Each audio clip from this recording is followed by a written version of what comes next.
ทักทายสวัสดี FC เจอกันอีกแล้วเนาะใน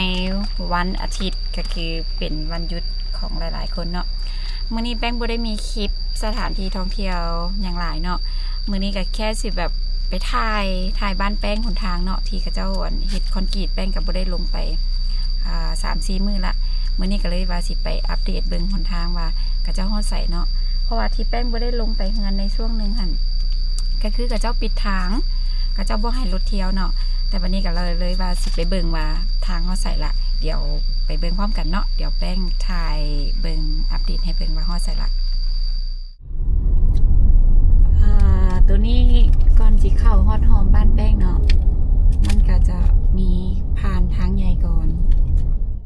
เส้นทางนี้ก็จะเป็นเส้นทางลักที่จะเข้าไปในบ้านแป้งเนาะก็จะผ่านเส้นนี้ก่อนอันนี้คือเอิ้นว่าเส้นทางลักที่จะไปขี่รถเมล์ของสายใต้เนาะแล้วก็ไปซื้อนั่นก็จะไปฮอดเส้นสะพานมิตรภาพไทยลาวเลยตัวด้านหนองคายหันเนาะแต่ว่าของบ้านแป้งเนี่ยก็จะมีแยกเข้าไปก่อนเนาะตัวนี้เอิ้นว่าก็ยังคงอยู่ในตัวเมืองเวียงจันทร์นั่นแหละ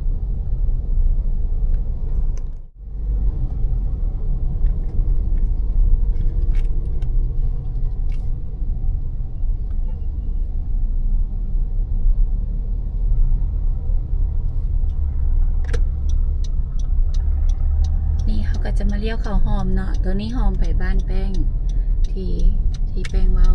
มาฮอดนี่ก็จะเป็นทางที่กระเจ้ากำลังเฮ็ดเข้าไปประมาณ200 เมตรนี่แหละฮอดบ้านแป้ง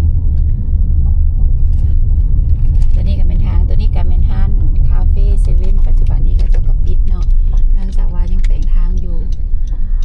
โอ้ทางสุดโหดสุดโหดกว่านี้บ่มีอีกละ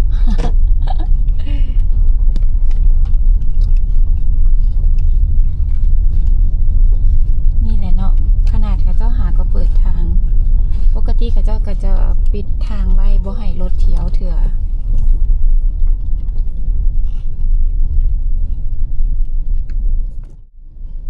นี่เนาะหนทางเนาะก็คือแบบโหดสุดๆแล้วก็คือแบบรถนี่ก็จะเปื้อนแบบเปื้อนสุดเลยนี่รถบางคันก็จะขาเนาะเพราะว่าดินมันลมกับเจ้า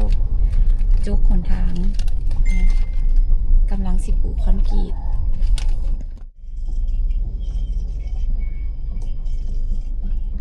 รถไปบ่ฮอดบ้านซ้ำได้จอดไว้บนนี้แล้วยางไปต่อเนาะเพราะบ้านแป้งก็จะอยู่จุดนี้ทางหน้ารถสีขาวตัวนั้นเดี๋ยวจะจอดรถไว้เฮือนหลังนี้ก่อนเดี๋ยวแป้งสิถ่ายเบิ่งเห็นบรรยากาศทางที่กระเจ้ากำลังเห็นแล้วก็ช่วงนี้ฝนตกก็จะมีน้ำท่วม